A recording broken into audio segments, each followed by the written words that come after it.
Graças ao povo de Deus, aqui, pastor René Ricardo, pastor da Igreja Batista. Nós estamos em nossa maratona de conhecimento de toda a Bíblia através do nosso método panorâmico. E hoje, Canaã e a divisão da terra.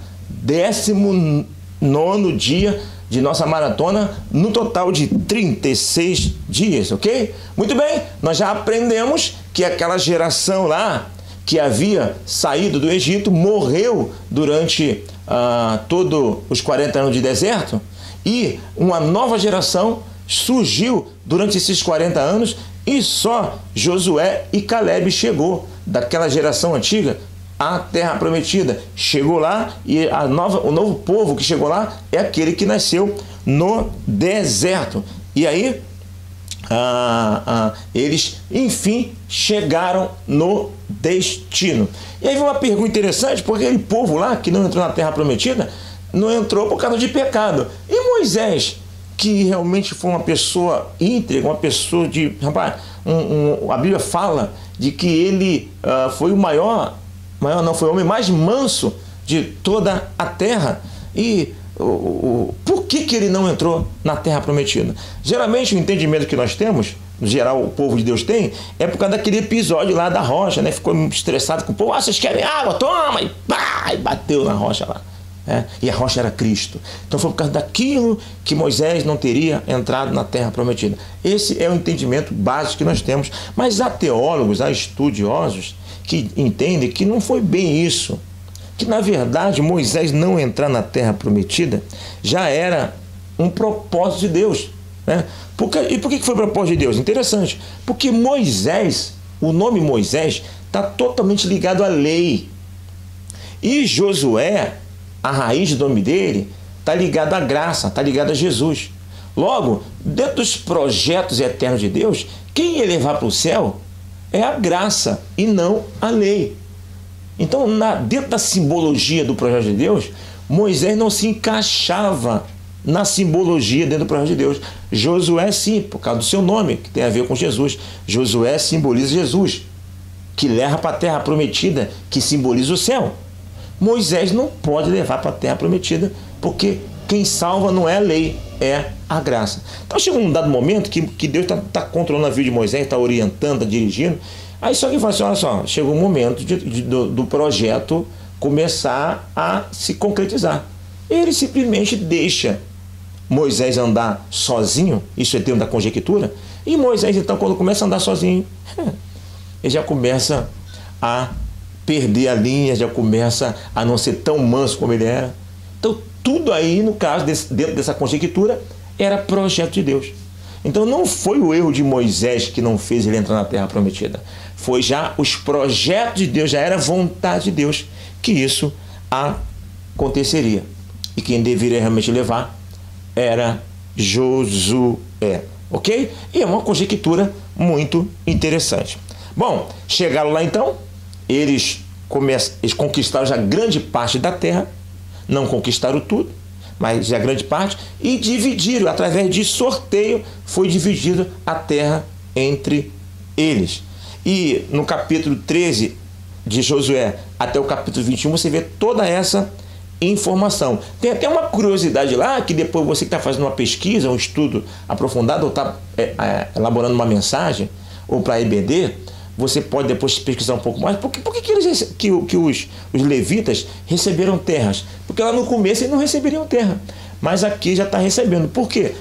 Nós estamos ainda num período panorâmico, e a ideia não é se aprofundar agora, vamos se aprofundando depois com as outras fases de nosso estudo aqui. Mas nós estamos na primeira fase. Mas já estou adiantando que de repente pode ser uma coisa interessante para você pesquisar, né? Por que anteriormente se disse que ele não receberia, que o Senhor seria a herança deles, é isso? E agora estão recebendo, e receberam uma boa quantidade de terra. Eu já suponho aqui também que uma coisa é a necessidade de alimento, que os sacrifícios diários que o povo de Israel ia levar para o templo, também parte desse sacrifício ia ser dos sacerdotes, para o alimento dele. Mas o ser humano não é só alimento, né? O ser humano também é lazer, né? Precisa de espaço. Talvez seja aí uma das respostas do porquê que eles receberam terra.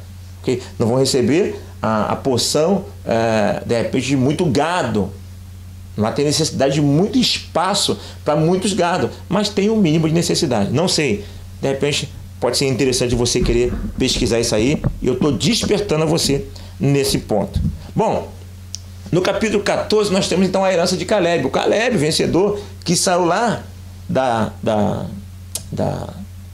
do Egito, e ele é um dos remanescentes. Ele e o próprio Josué. Esse Caleb recebeu uma promessa de Moisés, e no capítulo 14 ele ganha essa promessa, e é interessante que ele fala assim: agora eu estou com 80 anos e eu me sinto tão jovem quanto o tempo que eu saí de lá. O Senhor que renova as forças. Nós já temos aqui duas aplicações básicas, que hoje eu só separei uma aplicação básica, mas durante aqui o percurso já estou colocando duas.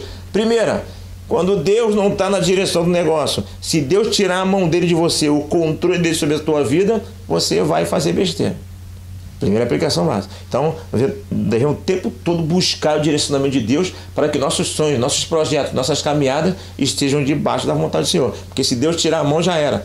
Primeira aplicação. Segunda aplicação, no Senhor renovamos as nossas forças, que é o que o próprio Isaías está dizendo lá, né? Subirão como águias, voarão e não se andarão e não se cansarão, renovarão. Não é isso? Então, com o Senhor, foi o que aconteceu com Caleb.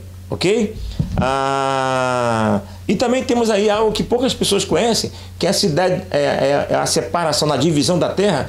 Teve um pedaço lá que era a cidade de refúgio, uma cidade destinada a pessoas que cometiam homicídio ou alguma questão que estava ainda sem solução, ok? Para que a outra família não praticasse vingança de maneira errada, a pessoa ia para a cidade de refúgio. Eu só não lembro se cidade de refúgio também abrigava leprosos. Parece que tem uma cidade para leprosos e para pessoas que cometiam homicídios.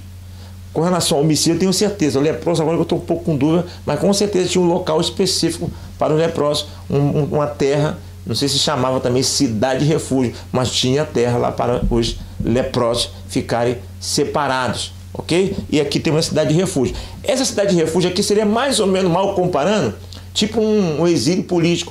Às vezes alguém se sente perseguido, se sente em perigo na sua terra natal, na sua pátria, ele pede asilo político.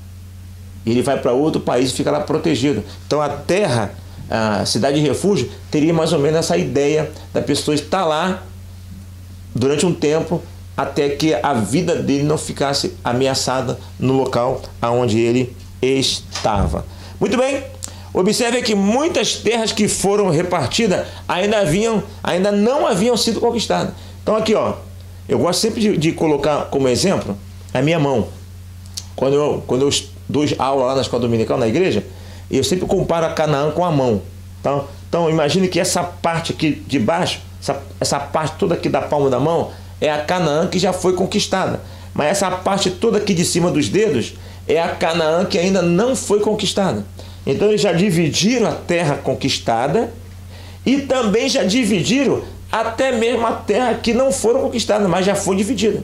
Então eles tinham que se unir para acabar de conquistar toda a terra, e quando conquistasse, ela já estava dividida para as devidas tribos, ok? Então, até Josué, as terras de Canaã toda ainda não estavam sendo todas conquistadas, ok? Isso é muito interessante você entender. E aí, para acabar de conquistar esse restante de terras, as tribos deveriam se unir para ir para a guerra, guerrear junto e conquistar o restante da terra. Teve até uma tribo, que é a tribo de Ruben, se não me engano, Ruben e Danita, a tribo de Dan, se não me engano, ficou até do outro lado do Jordão. Mas você ficar do outro lado do Jordão, não vai criar. Não, a gente vai ficar do outro lado do Jordão, mas quando precisar de guerra, de guerrear, a gente vai atravessar o Jordão, a gente vai unir para a guerra e vamos conquistar toda a terra. E aí Moisés permitiu a tribo de Ruben e, se não me engano, a tribo de Dan ficar lá longe depois do Jordão. Ou melhor, antes do Jordão. Na ida para a terra prometida é antes do Jordão. Depois conquistou a terra prometida, voltando depois do Jordão. Ok? Muito bem. Como falei então, essa terra prometida, se você entender ela, se você pegar a comparação da mão, você vai perceber nitidamente, vai lembrar de como é essa realidade. Parte conquistada e a outra parte que ainda precisa ser conquistada. E Deus deu uma ordem, olha só, eu não quero que vocês se misturem com os moradores dessa terra. O dia que vocês se misturarem, isso vai ser um laço. Meu irmão, isso, Deus foi taxativo nisso aí e falou, não quero envolvimento, eu quero um povo exclusivo. E você vê que na história, infelizmente, não só a história do passado, como a história recente da Igreja de Cristo, não só o povo de Israel lá no passado, como a história recente do povo de Cristo, isso vem acontecendo grandemente e isso tem sido um problema sério, uma vergonha para a igreja, uma derrota para essa geração de cristãos dos dias de hoje. Muito bem. E aí, se você pegar a história de Balaão, Balaão foi aquela pessoa que fez justamente isso. Ele inicialmente foi contratado para amaldiçoar o povo de Deus. Ele foi impedido pelo próprio Deus.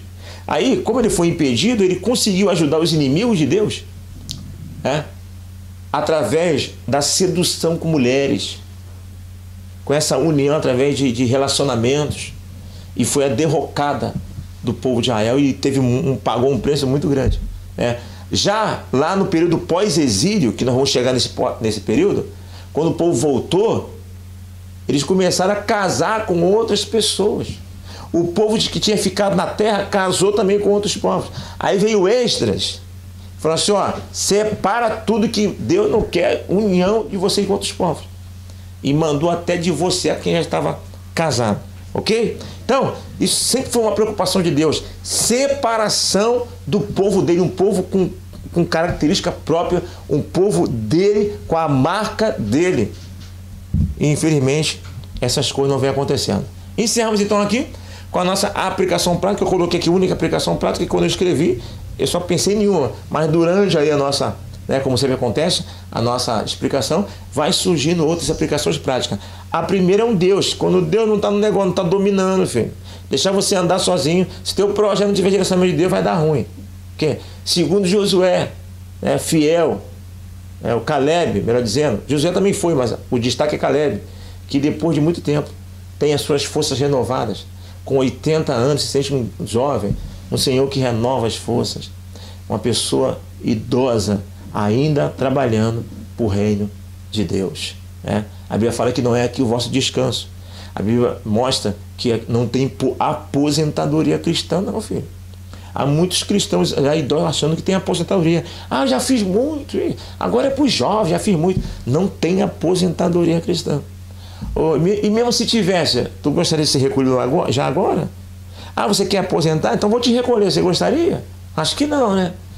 Então, segunda aplicação básica. A terceira, a nossa questão de envolvimento com este mundo. Na Igreja Católica, uma pessoa que não é batizada na Igreja Católica, ela é classificada como pagã. A palavra pagã tem o sentido de os de fora.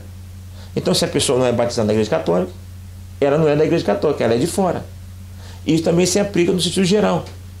Quando a Igreja de Cristo, os evangélicos, eles começam a se envolver com as coisas que são lá de fora, que não tem a ver com os princípios bíblicos, que não tem a ver com normas bíblicas, que tem a ver com pecado, a igreja ela se envolve com os pagãos. E ela acaba se tornando pagã. Então, esse envolvimento é chamado de paganização. A paganização do cristianismo que vem acontecendo anos após anos, e cada vez mais avançando. A Igreja de Cristo não aprendeu a ser sal dessa terra, luz desse mundo. Ela não aprendeu a ser espia em Jericó sem se envolver com as práticas erradas de Jericó. A Igreja de Cristo foi chamada para ser igual garça, que ela pisa os pés na lama, mas as suas vestes permanecem limpas. A Igreja de Cristo tem estado em Jericó e se envolvido com as atrações erradas de Jericó. Uma coisa é fazer coisas normais que tem em Jericó. Nem tudo em Jericó é errado, mas tem coisa que é errada e a igreja tem se envolvido. A igreja está plantada na lama nesse mundo aí, mas tem se sujado tem deixado que as suas vestes sejam sujas por causa de seduções desse mundo. Meu irmão, a igreja, minha irmã, meu irmão, a igreja ela tem se deixado emocionalmente se envolver com esse mundo.